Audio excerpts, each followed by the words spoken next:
فجار کی تیسری لڑائی بھی بنو عامر اور بنو کنانہ کے درمیان ہوئی۔ یہ لڑائی قرض کی ادائیگی کے سلسلے میں ہوئی۔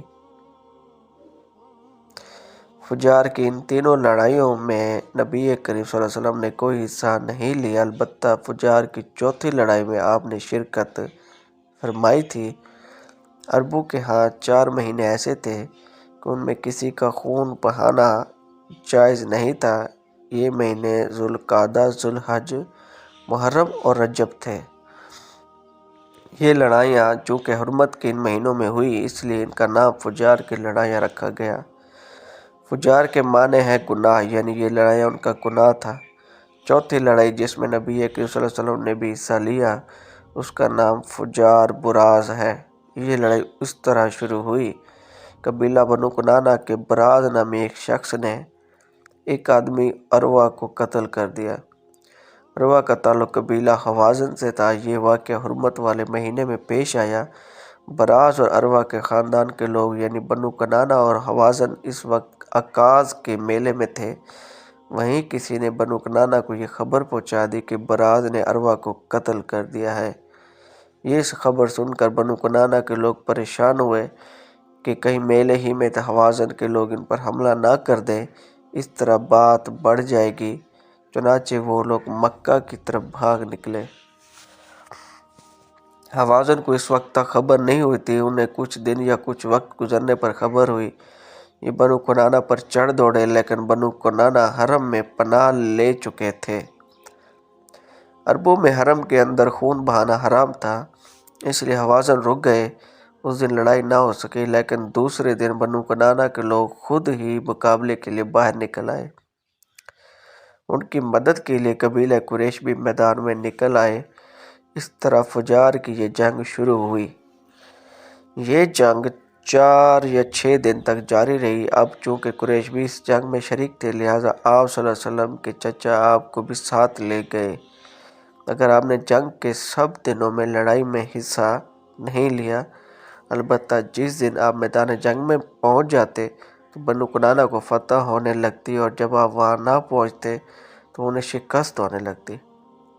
آپ نے اس جنگ میں صرف اتنا حصہ لیا کہ اپنے چچاؤں کو تیر پکڑاتے رہے، اور بس 6 دن کی جنگ کے بعد بھی کوئی فیصلہ نہ ہو سکا۔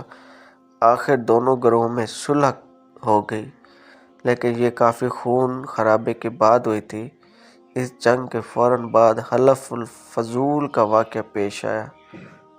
یہ واقعہ اس طرح ہوا کہ قبیلہ کے زبیر کا ایک شخص اپنا کچھ مال لے کر مکہ آیا۔